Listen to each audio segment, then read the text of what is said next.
something I've wanted to talk about for a long time. I've always wanted to revisit the Versus series of the K series versus the D series. Big surprise there, right? Now, as much as I harp and talking shit about how K series is king because K series is not the expensive fucking drastic thing to do anymore, we are putting, like we normally do on the Versus series, we're putting a little bit of a handicap. We're putting a benchmark cap on this situation here to level the playing fields, and then from that approach, we're gonna do the Versus, whether it's better or worse to do in one versus the other.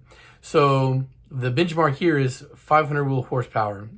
The idea being that 500 wheel horsepower, the best bang for your buck, the best budget way to get to 500 horsepower, easy and reliable, is to go with the K series. Now, K series does very reliably make 500 wheel horsepower, stock. So there's that. But is it really the cheapest way to get a reliable 500 horsepower? And I would have to say no. I don't believe it is. But the biggest caveat being to this part is if you're able to build your own engine. If you can build an engine, then no, the K series isn't really the cheapest way to go.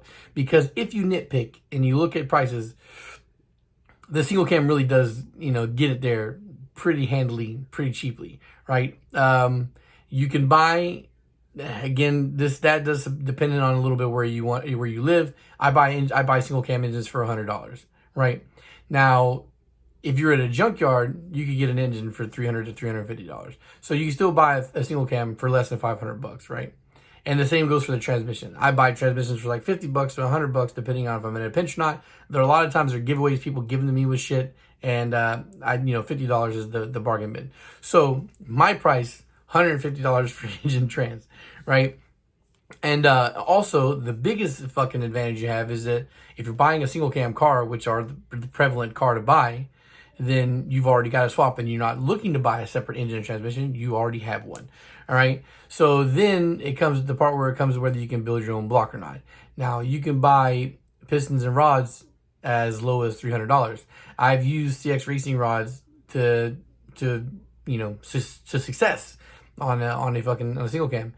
And you can use the go-to Vitara pistons, or now, Nippon Racing has the PM6. It'll give you a much better compression ratio, so you won't have to throw so much boost at your engine to make the same amount of kind of power, because that also is a drastic holdback as well too. When you're doing the build at 500 horsepower single cam, the chances are that you're throwing a lot of boost at it, it was this kind of wishy-washy on the longevity when you're throwing high amounts of turbo pressures inside your engine. All right, so now it's plausible that you can use a lot less boost with a better compression ratio to still make the same kind of power. So, of course, you're going to have to come down to, upgrading injectors and upgrading a clutch or whatnot. You don't want to really cheap out in those areas. You want to get that quality shit, so that way you don't have any problems getting there. But the rest of the stuff is kind of comparable. So, if you're looking at K-Series, going to a K-Series swap, versus using a D16, the D16 can reliably hold up around 500 horsepower. It's not that big a deal. So do you have to build the block? Yeah. But still, you're looking at, if you build your own engine, well under $1,000 for a 500 horsepower capable engine. And even me, I've played with the single cam prices a whole bunch of times. For a long time, I kind of pushed the single cams on the back burners because I didn't really want to do the block notching or whatnot.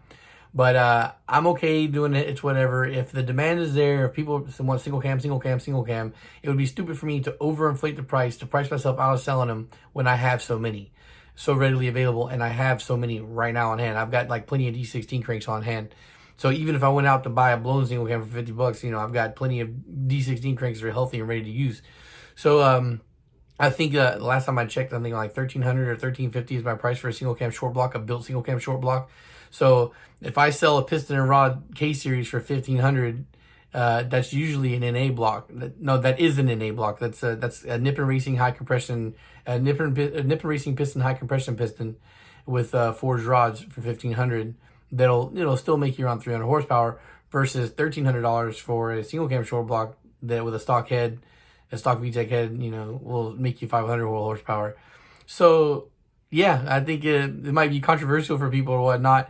But the K swap is king. The potential, if you're taking off the 500 wheel horsepower cap, it's astronomically better to go K. And if you're talking about NA, astronomically better to go K. So the K has so many brackets of domination that it is king. You know, the versatility, so many different routes you can go, king. But as far as being the best Honda option for a budget 500 wheel horsepower setup, it is the D series. The D series, I said this back in the beginning of the channel, was from 4, maybe 5 years ago. That shit still stands to this day. The single cam setup, even if you go with the Vitara build, is the cheapest way to make 500 wheel horsepower as long as you can build your own engine. You know, even going with good brand, solid branded fucking rods and pistons, it's still $550 for a kit. If you go to Nippon Racing, or come through me, they go through Nippon Racing, the Nippon Racing products, you'll get rods and pistons and bearings for $550, or right around that mark.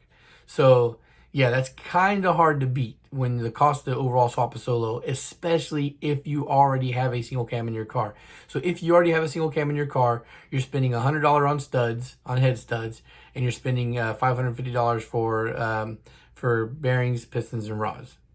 Although I would recommend that you get the PM6 pistons, which will cost you an extra $100. So well under $1,000. Don't need to swap out 500 wheel horsepower. All right, guys, maybe this stirs the pot, gets some people thinking, maybe it causes some controversy. Every time we talk about things like this, there's always people that like to throw in their opinion on what's the best thing it is. But at the end of the day, numbers are what they are, and they don't lie. All right, guys, so social media links are in the description down below. Thanks for watching, and peace.